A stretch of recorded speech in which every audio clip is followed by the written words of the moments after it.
Hello, আসসালামু আলাইকুম। আপনারা কি আমার কথা শুনতে পাচ্ছেন?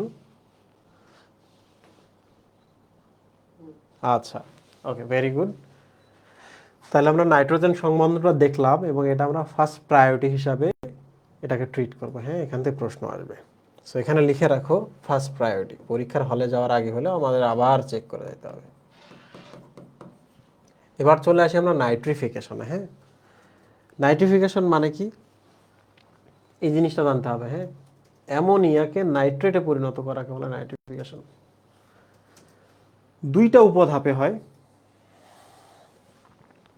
প্রথমে আমরা অ্যামোনিয়াকে নাইট্রাইট করি, দেন নাইট্রাইটকে আমরা নাইট্রেট করি। তাহলে আমরা কি করি? অ্যামোনিয়াকে নাইট্রাইট,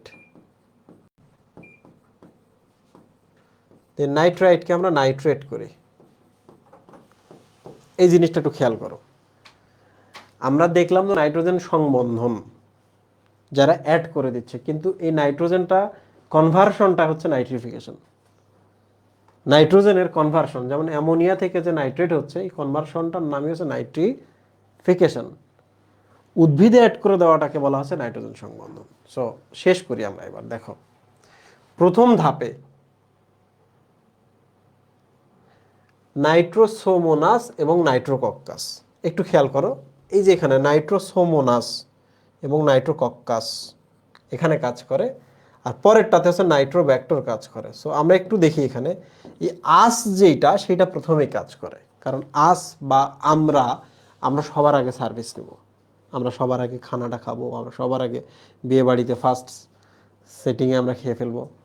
ওকে, তাহলে আমরা এইটা একটু দেখি আরেকবার। নাইট্রিফিকেশনটা, নাইট্রিফিকেশন সন যেহেতু আছে, ইটস এ প্রসেস। অ্যামোনিয়া থেকে নাইট্রেট বানানো, বাট স্টেজ হচ্ছে দুইটা। অ্যামোনিয়া থেকে নাইট্রাইট, নাইট্রাইট থেকে নাইট্রেট। সো প্রথম ধাপে আস আছে, সেকেন্ড ধাপে ব্যাক্টর আছে। এবং যেহেতু নাইট্রিফিকেশনের সাথে জড়িত, সবার নামের সাথে দেখো নাইট্রো কথাটা থাকবেই। প্রথমে নাইট্রো কথাটা থাকবে, এখানে থাকুক আর এখানে থাকুক, শুধু সামনেরটাতে নাইট্রো আস থাকবে। সোমন আস কাস, আস আছে কিনা মহিম? Yes, very good. এই যে দেখো, পতঙ্গনাশক। এটা তোমরা যখন বায়োটেকনোলজি পড়বা তখনই দেখবা যে পতঙ্গনাশক হিসাবে আমরা বেসিলাস থুরিন জিএনসিসটা ব্যবহার করি। সো আমরা এইভাবে কিভাবে এটা মনে রাখতে পারি? পতঙ্গের জন্য থুরি বা থ্রেট, এইভাবে মনে রাখি। তাহলে পতঙ্গনাশক হিসাবে থ্রেটটা ব্যবহার করি, বা থুরিন জিএনসিস। ওকে,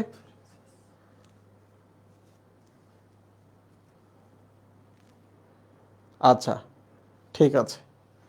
ফেসবুকের কি অবস্থা মহিম? আচ্ছা, ঠিক আছে। তাহলে এবার আমরা চলে আসি পশু খাদ্য বা সিলেজ তৈরিতে। তাহলে আমরা একটু এখানে দেখি। দেখো, কৃষিক্ষেত্রে দুধ শিল্পে পশুর অবদান উল্লেখযোগ্য। পশু খাদ্য হিসাবে খড় জাতীয় পদার্থকে খণ্ড খণ্ড করে কেটে পানি মিশ্রিত করে ল্যাক্টোবেসিলাস স্পেসিসের কার্যকারিতায় পশু খাদ্য বা সিলেজ তৈরি করা হয়।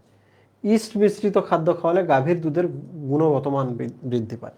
দেখো, ইস্ট ছত্রাক, তো যদিও এখান থেকে প্রশ্ন আসে, তুমি ইনশাল্লাহ পারবা, এটা নিয়ে আমরা বদার্ড না যে গুণগত মান বৃদ্ধিতে ইস্ট ব্যবহার করা। ইস্ট কিন্তু ছত্রাক, সো ব্যাকটেরিয়া নাশে। কিন্তু যেটা মনে রাখতে হবে, দেখো এই যে গাভীকে, ইউজুয়ালি আমরা গাভী থেকে সবসময় কি পাই? গাভীর দুধ পাই, রাইট?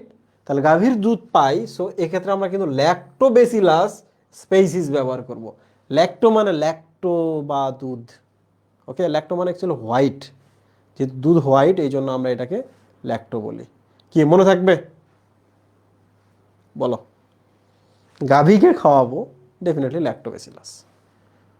ওকে, এখানে কি নাইট্রোব্যাক্টর খাওয়াইতে পারবা, ক্লোস্ট্রিডিয়াম খাওয়াইতে পারবা, পিসিউডোমোনাস খাওয়াইতে পারবা, অ্যাজোটোব্যাক্টর খাওয়াইতে পারবা? কেন পারবা না? কারণ গাভী ইকুয়াল দুধ ইকুয়াল ল্যাক্টো। ওকে, আচ্ছা। তাহলে আমরা এবার চলে আসি আমরা শিল্পক্ষেত্রে। ওহরে, দেখো মুহিব, চা, কফি, তামাক। তো তামাক, চা, কফি এগুলো কিন্তু মোটামুটি একসাথে আসে, আসে না মুহিব?